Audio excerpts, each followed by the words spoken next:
Bonjour et bienvenue sur C+, une vidéo où on va faire le bilan de 2 mois à publier des formats courts sur Syllabus Shorts, sur YouTube, sur Instagram et sur TikTok. C'est un bilan qu'on a déjà fait l'année dernière, vous pouvez retrouver le lien dans la description si jamais ça vous intéresse, où on passait en revue à quel point ça avait fonctionné ou pas, de publier des formats courts, et on refait la même chose maintenant parce qu'on vient à nouveau de refaire un 2 mois de test avec les formats courts. Je dis on depuis le début parce que je suis accompagnée de Marianne, Hello. Qui est ma sœur, comme vous ne pouvez absolument pas le voir, et avec qui je travaille pour la chaîne Syllabus, pour En si bon terme, le podcast qui est aussi sur C+, et pour C+, et voilà, pour tout ce que je fais. Tout, modo, quoi. Ouais. Voilà, c'est ça. Et en particulier, pour les formats courts, tu t'es occupé de tout ce qui était stratégie et publication. Ouais. Donc, on va en reparler. De quoi on va parler aujourd'hui? On va parler de plusieurs choses. On va parler de ces 2 mois de test de formats courts. On va parler des résultats qui sont soit différents, soit similaires selon ce qu'on regarde, des différents formats qu'on a utilisés, de la façon dont on s'est organisé, de la stratégie jusqu'au processus de création, du coût de tout ça et du bilan. Est-ce que ça vaut la peine de faire ça encore en 2024? Parce que c'est plus très neuf maintenant les formats courts, mais quand on vient comme moi des formats longs, il y a quand même toujours ce questionnement de est-ce que je veux vraiment faire du format court? Donc ça, ce sera à la toute fin.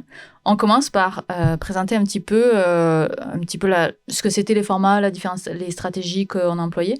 Je te laisse expliquer un petit peu la chose. Ok, alors niveau format, en fait, on s'est beaucoup concentré sur ce qu'on appelait entre nous du recyclage de vidéos. C'est-à-dire qu'en 10 ans qui de est un vidéos... terme qu'on n'emploiera pas du tout publiquement, d'ailleurs. Pardon. Donc oui, sur 10 ans de création de vidéos sur YouTube, évidemment, ça fait un sacré catalogue. Et il y a beaucoup de vidéos qui sont moins regardables maintenant, celles du début.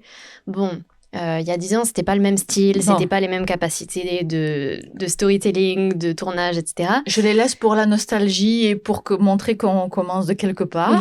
Mais sinon, non, effectivement, c'est différent. Voilà, donc c'est dommage quand même d'avoir toutes ces recherches qui sont maintenant plus trop regardables. Donc on est parti sur du recyclage, reprendre le contenu et puis le remettre à jour sous un format qui est plus consommable aujourd'hui, donc le format court et vertical. Sachant que quand on dit le reprendre, c'est vraiment pas de réutiliser la vidéo et de la couper, mais c'est vraiment de réécrire un texte et réenregistrer. Parce que j'ai horreur des vidéos, en tant que spectatrice, des vidéos où simplement c'est du YouTube recoupé. Je trouve que ça sent. Je trouve en tout cas, j'ai l'impression d'être flouée quand c'est comme ça. Donc, je veux que ce soit vraiment réenregistré à chaque fois. Donc, ça, c'est ma petite exigence personnelle. Ouais, je pense que ça peut marcher pas mal dans des trucs d'humour. Mais à part des sketchs ou des petites séries télé, c'est moyen aussi. Ouais. Donc, ce qu'on a fait, c'est... Alors, ça va peut-être être sujet à controverse, mais on a utilisé ChatGPT. Donc, ChatGPT qui est... Mince, faut le définir. Un outil d'intelligence artificielle, textuelle, qui écrit. Voilà. Tu poses des questions à un robot et il t'écrit un truc. Ouais. Voilà. Sachant que je suis archi contre l'utilisation d'AI, d'intelligence artificielle, mais continue pour expliquer comment est-ce qu'on l'a utilisé pour que ce soit acceptable. C'est ça. Alors, on l'a pas utilisé pour ses capacités créatives qui sont pas très bonnes. On l'a utilisé pour ses capacités de... Comment ça s'appelle? D'analyse, de résumé. Non, pas d'analyse, de résumé. Ouais, de résumé. De synthèse. Capacité de synthèse. Donc, en Quel gros... vocabulaire. Synthèse. Ouais, on va pas très très loin. On va pas loin, non. Bref, donc... ChatGPT irait plus loin. Mais bon, bref, vas-y. Elle a fini, oui. Oui, j'ai fini. Bon, ce qu'on a fait, enfin ce que j'ai fait, du coup, c'est que je suis allée dans le catalogue de vidéos, je suis allée vers les plus vieilles pour les recycler au mieux, et j'ai téléchargé les sous-titres ou alors les transcriptions automatiques s'il n'y avait pas, mais il y avait quand même pas mal de sous-titres à l'époque. Donc grâce à toi, grâce à moi. C'est toi qui as fait les sous-titres depuis le jour 1 de la chaîne. C'est ça. Donc j'ai téléchargé ces sous-titres, et puis du coup ça fait un fichier texte très facilement analysable par ChatGPT, que je lui ai donné. Je lui ai dit, voilà, fais-moi un résumé de ce texte avec en quelques tirés, ou alors fais-moi un résumé en 200 mots, donne-moi des idées d'accroche pour ce thème-là, des choses comme ça. Et donc, à partir de ça, ça faisait quand même un bon aperçu de ce qui était contenu dans la vidéo, pour ensuite que je puisse te l'envoyer à toi et que tu fasses un truc à ta sauce. Du coup, ça m'arrivait, mais je pense que tu jazzais un peu ce que ChatGPT te donnait, non? Parce que c'était pas toujours très bon.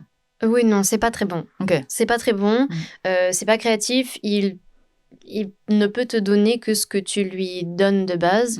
Donc, si tu veux des façons créatives de présenter une information, bah, en fait, à chaque fois que c'était bien, c'est parce que toi-même, tu avais une anecdote que tu avais partagée dans la vidéo ou un angle que tu avais pris qui était de base créatif. Donc, il ajoute pas des masses.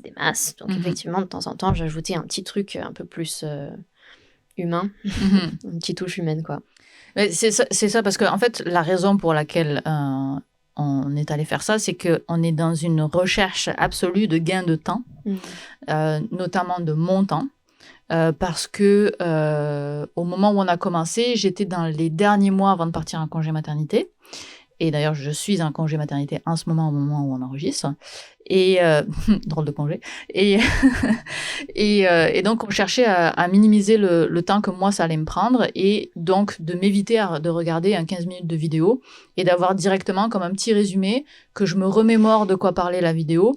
Je le donnerai pas ça à un auteur ou une autrice qui n'a pas fait la vidéo. C'est vraiment parce que c'est moi qui ai fait la vidéo. Donc, ça me permettait de me remémorer, de voir aussi, ok, c'était quoi les angles qui étaient un petit peu pertinents. Et à partir de ça, je réécrivais totalement la vidéo. C'était vraiment juste pour l'aspect résumé, puisqu'il est hors de question, qui est de l'écriture d'intelligence artificielle dans mes vidéos.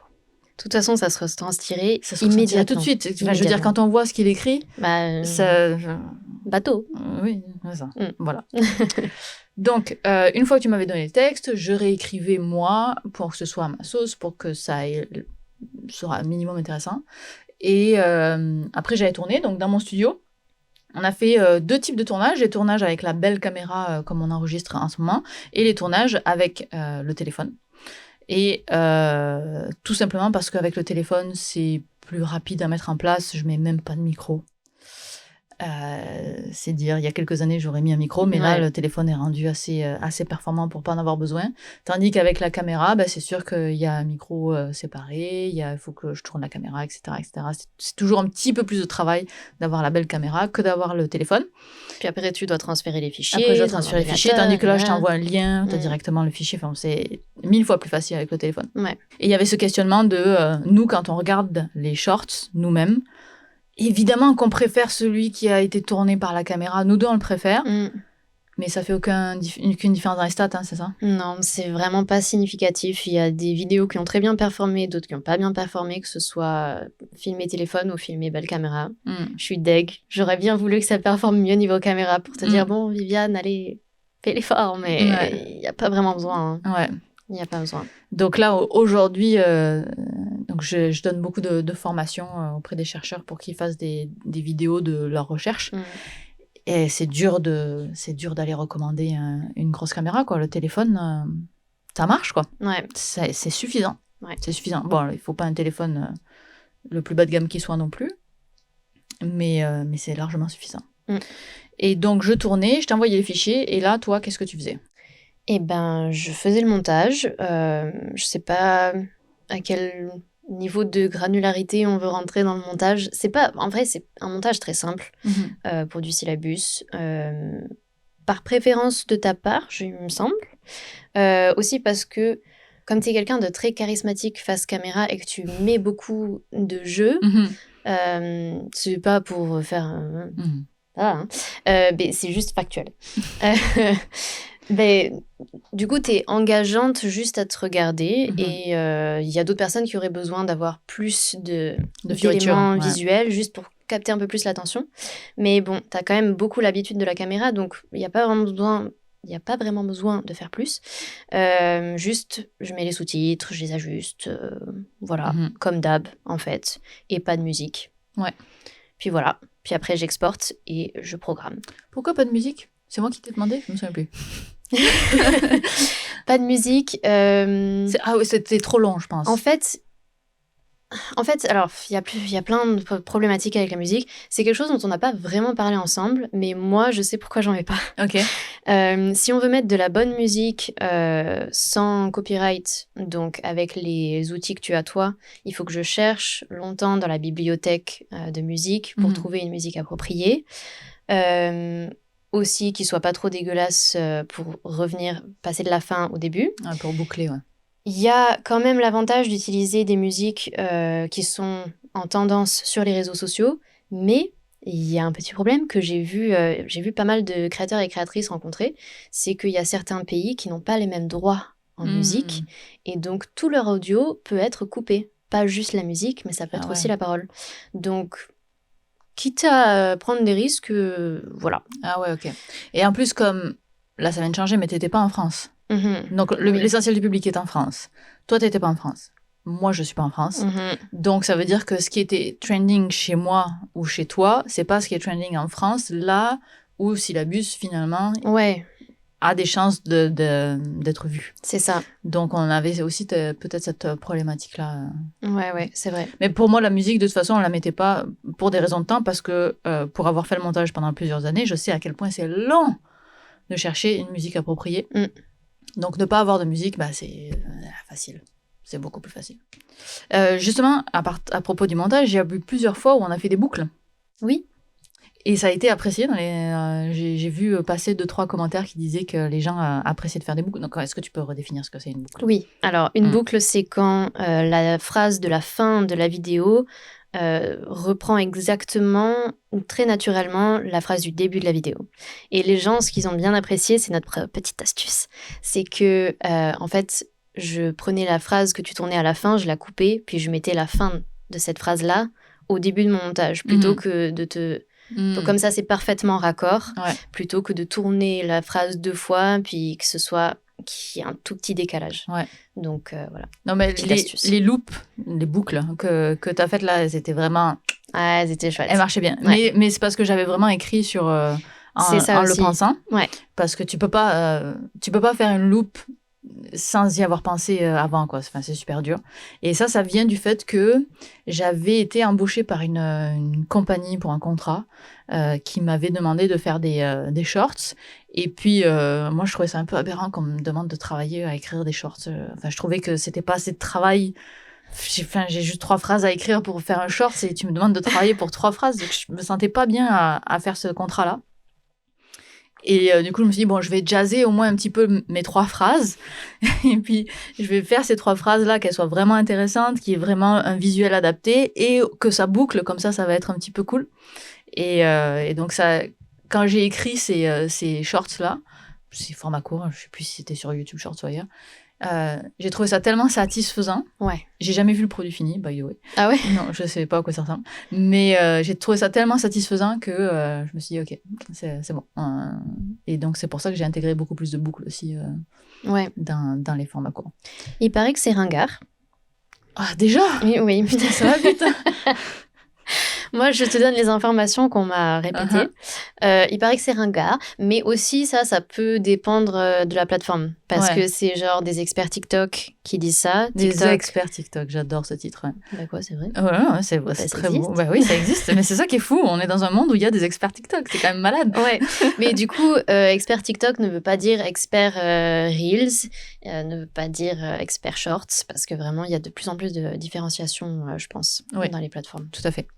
D'ailleurs, on peut parler peut-être des résultats, parce qu'on a eu des résultats très différents, que ce soit sur YouTube, sur Reels, comme tu dis, et TikTok. Réel. Moi, je dis réel, parce que je suis au Québec, et je pense qu'au Québec, on dit réel.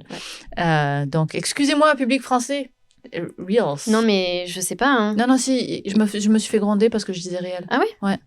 Okay. Donc, je pense qu'en France, on dit Reels. Donc, vas-y, les résultats. Ça donne quoi? Les résultats. On a fait donc 27 vidéos au total qui ont été postées sur la plupart des réseaux. Il y en a quelques-unes, je pense 6, qui n'ont pas été postées sur tous les réseaux. On y reviendra de pourquoi. On y reviendra. Donc c'était du 28 septembre au 21 décembre. 2023. 2023, très juste. Les moyennes de vues qu'on a fait sur YouTube, ça a été 160 600 par vidéo. C'est la meilleure plateforme. Là, on a eu un très beau succès sur YouTube cette fois-là. Ouais, complètement. Les moyennes de vues sur TikTok, c'était 145 000 vues par vidéo. Ah bon? Mais parce que c'est pas la médiane, c'est la moyenne, c'est ça? C'est pas la médiane, c'est la moyenne. Ouais. Parce que TikTok, on a eu l'impression que ça marchait pas très bien. Ah mais attends, mais c'est parce qu'il y a eu une vidéo sponsor dans le lot. J'ai pas exclu celle-là. T'as pas exclu celle-là? Oui. Dans le lot des vidéos TikTok qui n'a pas été publiée sur YouTube Shorts, c'était juste sur TikTok. Il y a une vidéo qui était sponsorisée par je sais même plus qui. Et qui dit vidéo sponsorisée, pas qui dit vidéo sponsorisée, mais dans ce cas-là, les gens qui m'ont demandé de faire cette vidéo sponsorisée ont payé pour mettre en avant la vidéo sur TikTok. Et donc, elle est montée à 3,2 millions de vues, quelque chose comme ça. Ouais, quelque chose de très, très haut. Quelque chose de très, très haut. Un score que j'ai jamais eu de façon organique, de façon naturelle, parce que je ne paye pas pour mes vues. Et donc, eux, comme ils ont payé pour avoir des vues, ben forcément, ça a augmenté de façon significative la moyenne des vues, donc. Mais ce serait intéressant de voir la médiane, parce que la médiane est assez détestable. La médiane est extrêmement basse, j'ai envie de dire, pour du TikTok. On a quand même des vidéos qui ont fait de bonnes performances, même de très bonnes performances, mais c'était extrêmement variable. On a eu aussi des vidéos qui ont fait, je sais pas, même pas 1000 vues, je pense. Ah ouais. Donc, attends. Ça, 3000 vues, 6000 vues, 13 000 vues, 13 000 vues, 9 000, 6 000, 15 000, 8 000, 5 000, 7 000, 60 000. Ok. 14 000, 3,2 millions. 300 000, 15 000, 4 000, 50 000. Voilà. Donc, c'est pas... Selon son point de vue, ça peut être trop cool de faire des milliers de vues pour ton TikTok. Pour mon TikTok, c'est mauvais. C'est ça. C'est mauvais. Surtout quand on compare à ce qu'on faisait l'année dernière. On avait quand même beaucoup plus de vues, il me semble, de moyenne.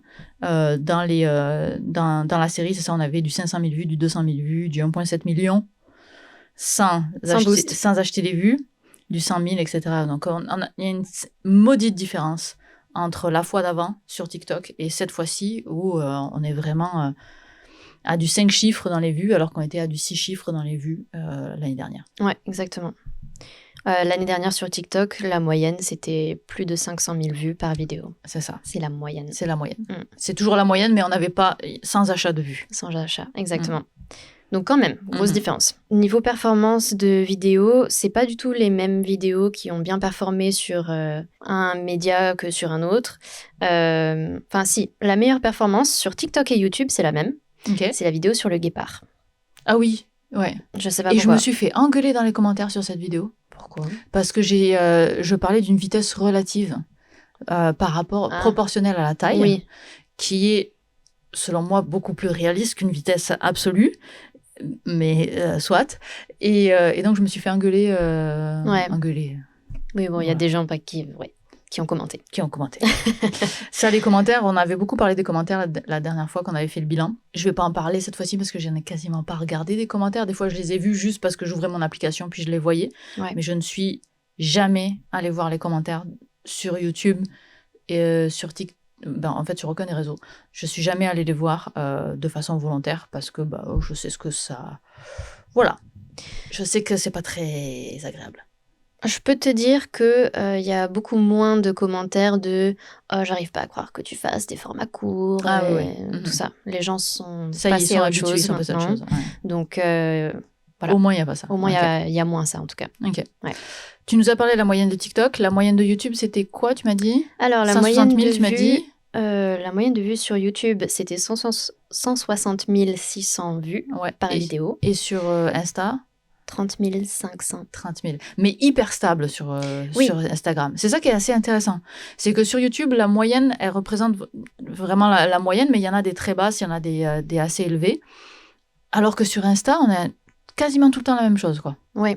Sur Insta, c'est très, très stable. Et donc, on en est venu à se dire qu'en fait, c'est que les followers de Syllabus qui voient le contenu que tu postes. Donc, c'est que les gens qui sont déjà très engagés, qui continuent à voir ton contenu. Et on n'arrive pas à sortir de cette bulle. Non, pas du tout.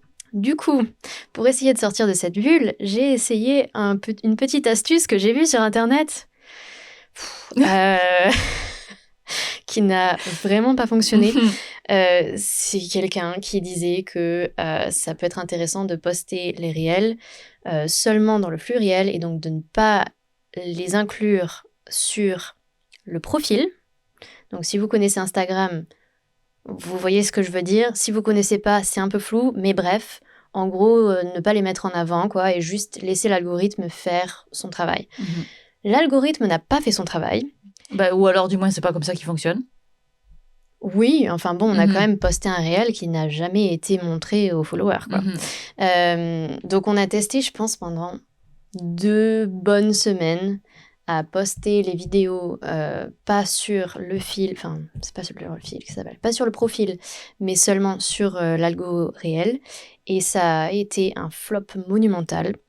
C'est-à-dire qu'on n'était pas du tout au niveau des 30 000, 20 000 vues qu'on a d'habitude, on était à genre 100 vues. 100 vues par vidéo. Donc, même les gens qui sont hyper actifs sur le compte de Syllabus ne l'ont pas vu. Donc ne faites conseil pas ça. de merde. Voilà, conseil de merde. Ne faites pas comme moi. Soyez plus aguerris sur vos conseils réseaux sociaux. Et ça vaut la peine de tester. C'est comme ça qu'on sait qu'est-ce qui marche et qu'est-ce qui marche pas. C'est ça. Et si ça se trouve, ça a marché il y a 3 mois. Oui, et ça ne marche plus aujourd'hui. C'est possible aussi. Va comprendre. Donc, au final, on les a supprimés. Vous ne pouvez plus voir qu'il y a des vidéos à seulement 100 vues. Et on les a repostées plus tard. Voilà. C'est gentil à dire. Oh, moi, j'ai rien vu de tout ça. Mais... si. C'est même... Ah oui, c'est vrai. C'était tellement un flop que tu m'as contacté pour dire il y a un problème. Pendant mon congé maternité. Pendant ton congé maternité. Donc là, c'est que vraiment, ça allait plus. On a parlé des shorts recyclage. Ouais. On avait aussi des shorts dédiés. Donc, short réel, ça, TikTok. Donc là où c'est moi qui écrivais vraiment un truc où il n'y avait aucun rapport avec aucune vidéo. Mais a priori, c'était appris le même processus pour toi derrière. Juste, tu n'avais pas la partie ChatGPT avant. Ouais, exactement. Donc, c'est juste moi qui écrivais des nouveaux textes, comme le truc du guépard, qui a bien fonctionné. Ça, c'était pas extrait d'une vidéo. Ouais. Et on avait un autre format. Le format Pocket. Alors, personne ne connaît ce nom. J'ai oublié de le sortir. Vas-y. Je vais chercher. Oui. Donc, le format Syllabus Pocket, comme je l'ai nommé en fait, c'est ton idée. C'est mon idée. C'est inspiré des Polly Pocket. Donc, si vous êtes de ma génération... et non pas de la mienne. Et non pas celle de Viviane. Vous connaîtrez sûrement ces petites boîtes de jeux pour enfants. Donc c'est super rigolo à utiliser, j'ai bien rejoué avec. C'est vrai. Et donc voilà, l'idée c'était de faire un format court, donc un format pocket. Puis bon, comme on dit souvent que Viviane et moi on se ressemble beaucoup, mais moi je suis juste plus petite, Syllabus Pocket, ça marche aussi. Bref, donc j'ai fait ce nouveau format qui est un peu plus artistique, où en gros c'est moi... Parce que c'est ta patte. C'est c'est mon truc. Donc au final, j'ai fait le même processus avec ChatGPT, j'ai repris des vidéos que tu avais déjà vulgarisées, puis sauf que c'était moi qui écrivais ensuite le script, vérifié quand même par la chef.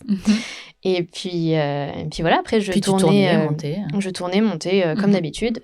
Mais une patte différente. Mais avec une patte différente. Donc là, l'idée, c'était vraiment d'avoir un truc à regarder, comme du bonbon pour les yeux, quoi, de regarder un processus se faire, donc un dessin se faire du début à la fin, avec le côté satisfaisant aussi de commencer la vidéo par un truc familier. Ok, on ouvre une boîte, on sort le papier, puis hop, on finit la vidéo, on ferme la boîte et c'est fini.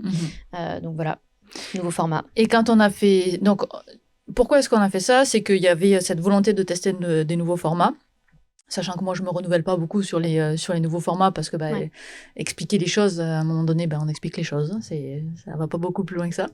Et si, on peut se renouveler encore énormément. Mais bon, bref, voilà. Il y avait une volonté de renouveler peut-être Syllabus, de tester aussi si c'était possible d'avoir une autre personne que moi qui anime les vidéos. Et là, ce qui est intéressant et qui est un peu difficile, c'est qu'apparemment, les gens trouvent qu'on a la même voix. Ouais. Et donc, ils étaient vraiment perturbés à sentir que c'était moi, mais c'était pas moi. Donc là, il y a cette problématique-là d'identité, surtout quand on ne te voit pas à la caméra. Oui, mais on avait aussi pensé à l'option que je commence la vidéo en faisant un petit coucou à la caméra, tout ça. Mais on a une tête aussi très similaire, Ça. donc quelqu'un qui regarde pas de près. Oh, elle a super massive, Viviane, dedans. Ils peuvent pas voir que j'aurais rapetit aussi, mais... Ouais. Non, c'est ça, c'est pas facile. Non, donc il y avait ce questionnement-là. Moi, j'étais contente qu'il y ait quelqu'un d'autre qui propose autre chose. Ça marche aussi bien que les vidéos que je fais moi. Donc ça, c'est intéressant. Sur Instagram. Sur Instagram, oui, on a publié ça que sur Instagram. Non, aussi sur TikTok. On a publié ça pas du tout sur YouTube Shorts. Voilà. Ça, j'ai bon. C'est bon. Donc, sur TikTok, ça a extrêmement mal performé. Ok. Terrible. Terrible. Ok. Vraiment, c'est nul. Ça va, tu le prends pas personnel. Mais par contre, sur Instagram, même performance que les vidéos d'habitude. Donc, c'est la plateforme pour ça, honnêtement. Oui, en termes de format. C'est ça aussi, c'est le genre de format qui marche bien là-dessus. Donc, c'est cohérent. Tandis que TikTok, on poste les choses parce qu'on les fait, mais au final, on n'est pas du tout dans les tendances, dans les styles TikTok, dans ce qu'on fait. Ouais. Donc, c'est pas étonnant. Il y avait quelque chose qu'on savait avant de publier et qui nous a été confirmé par les commentaires au niveau des syllabus Pocket, c'est qu'il y a beaucoup de gens qui nous ont dit « Ah, mais j'apprécie de le regarder, mais je retiens rien. » Et ça, on le savait. Ouais. Et c'était quasiment volontaire de notre part. Parce que, en fait, nouveau format, moi, quand je fais mes vidéos, j'optimise pour retenir quelque chose. C'est ça, mon but à moi, je veux qu'on retienne quelque chose. Ouais. Mais là, on n'est plus sur la même personne, on n'est plus sur le même type de contenu, donc on optimise pour autre chose. Et là, t'optimisais pour le divertissement. Le divertissement. Ça, dans le spectre de divertissement et enseignement, moi, je suis plus proche de l'enseignement et toi, tu es plus proche du divertissement. Ouais. Donc, ça fait qu'on avait de l'edutainment, on avait vraiment quand même du contenu, mais qui était tellement du côté divertissement que ça se peut que tu retiennes pas tant que ça. Mais c'était volontaire parce que c'est nouvelle personne égale nouvelle façon de présenter et c'est normal, quoi. Est-ce que tu penses que ça a quand même un intérêt, du coup, de faire ça pour de la science, pour de l'éducation? Bonne question. Ça dépend du public qu'on essaie de viser.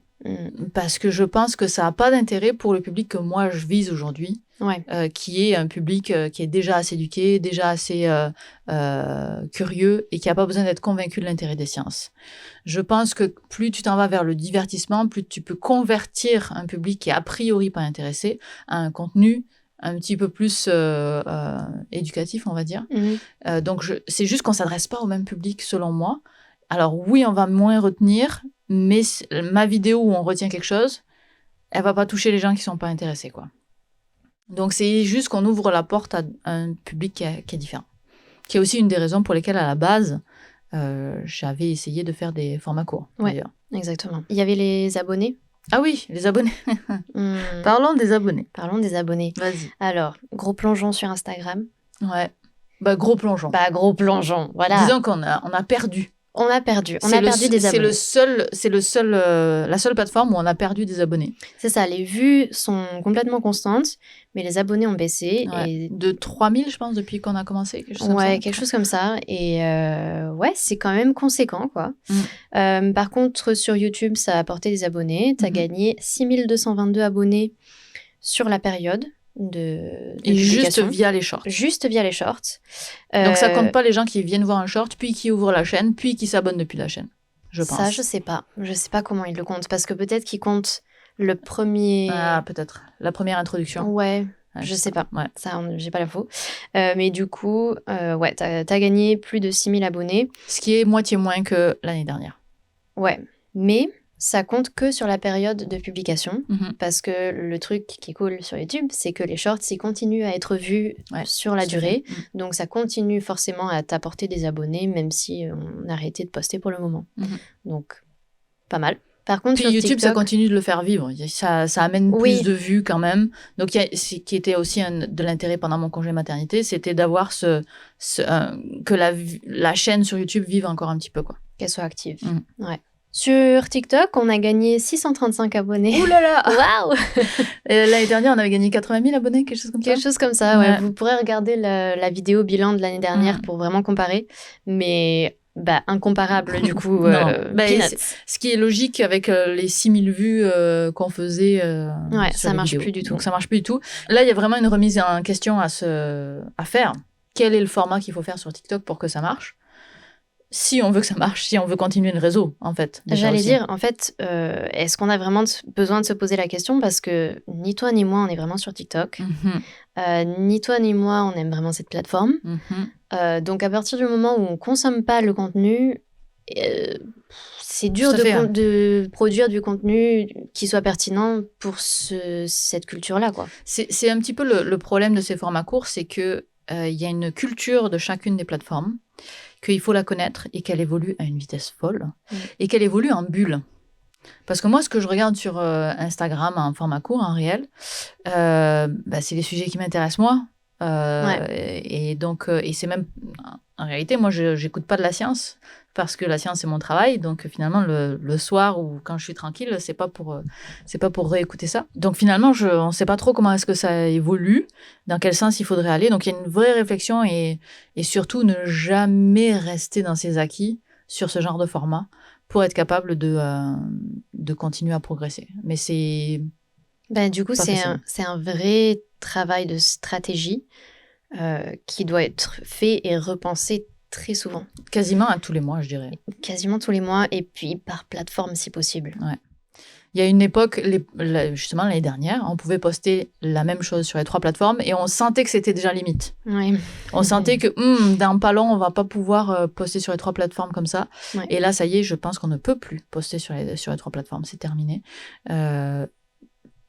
Pourtant, je vois qu'il y a beaucoup de choses qui se recoupent là sur TikTok et Insta, et puis aussi, il y a autre chose, c'est que depuis l'année dernière, sur TikTok, maintenant, les vues sont monétisées. Pas au Canada, parce qu'au Canada, rien n'est monétisé sur TikTok, mais les vues sont monétisées qu'à partir de 1 minute 01. Oui, c'est ça aussi, il y a eu un gros changement de format sur TikTok. Exact, alors que sur YouTube, on ne peut publier que jusqu'à 1 minute. Donc, il y a vraiment une concurrence entre les 2 plateformes qui empêche le fait que les vidéos soient compatibles entre les plateformes. Et donc, c'est assez logique que finalement, les vidéos qui sont pensées pour YouTube Shorts, qui est la plateforme la plus contraignante en termes de temps, ne fonctionnent pas sur TikTok. Complètement. Au niveau du coût, en toute franchise, je n'ai pas calculé combien ça a coûté de faire ça. Ça coûte ton temps, ça coûte mon temps. Mais je n'ai pas calculé le coût parce que c'est pas, je cherche pas à faire en sorte que ça rapporte cette affaire-là. La raison pour laquelle on le fait, c'était pour continuer à faire vivre la chaîne, c'était pour avoir comme une présence de notoriété sur chaque plateforme. Aussi un peu parce que c'est fun, t'aimes bien faire ça. Aussi un peu parce que c'est rigolo. Il y a une partie qui est rigolote et il y a une partie où moi, en tant que spectatrice, sur Instagram, je regarde les formats courts. Et puis quand je vais sur YouTube, ça m'énerve parce qu'il n'y a plus un YouTuber qui fait des vidéos de moins de 25 minutes. Ouais. Et donc, il y a cette gamme qui est plus remplie pour moi et qui n'existe plus vraiment. Ce qui m'embête un petit peu, mais bon, c'est comme ça. Donc, les formats courts, c'est plus proche des formats que je veux produire que les formats de 25-30 minutes. Qui sont quasiment des documentaires à chaque fois, où les gens n'ont aucune volonté de synthétiser, se répètent beaucoup, font traîner les choses. Moi, j'aime vraiment pas ça. Donc finalement, ma culture de production est plus proche du format court que du format très long. Ouais. Dans le sens où je mets beaucoup de valeur dans la synthèse. Oui. Dans ce sens-là. Ça, bien sûr. Je sais pas si j'irai jusqu'à dire que les formats courts, dans le sens format verticaux, sont bien connus pour leur synthèse. Oui, on est d'accord. Mais plus, tu comprends ce que je veux dire. Oui. C'est-à-dire que tu aimes être aussi concise que possible. C'est ça. Et les formats courts, du coup, t'es forcé. Et voilà. Voilà. Ouais. Point. À la ligne. Donc, est-ce qu'on continue ? Est-ce que ça vaut la peine ? Je sais pas, parce que c'est sur de la notoriété, je sais pas. C'est dur de vraiment quantifier les choses. On peut regarder les vues, on peut regarder tout ça, mais bon. Mais tu quantifies pas le fait que tu continues d'exister dans la tête des gens pendant que tu disparais pendant 6 mois. Ouais. Ça, tu le quantifies pas. Non, c'est sûr. Donc... Et puis, même la monétisation des shorts sur YouTube n'est pas énorme. Donc, ok, ça te fait un petit truc. On n'a même pas regardé. On n'a même pas regardé les chiffres. C'est dire. C'est dire à quel point on ne compte pas dessus. Ouais. On n'a même pas regardé les chiffres. Il n'y a pas de monétisation sur Instagram et sur TikTok pour moi au Canada.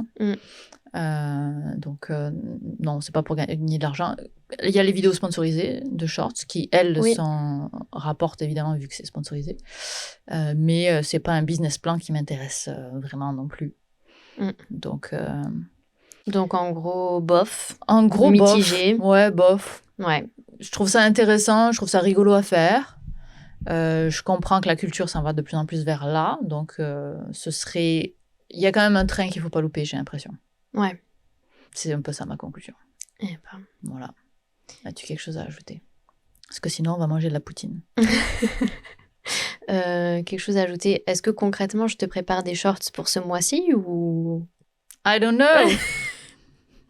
Bon, C'est it's toi, Poutine time. It's Poutine time. It's Poutine time. It's Poutine time. Ok. Je vous invite évidemment à aller voir la chaîne de ma sœur, de Marianne Studio. Elle parle d'art, c'est super bien fait. Allez la découvrir. Marianne Studio sur YouTube, mais aussi sur Instagram. Tous les liens sont dans la description.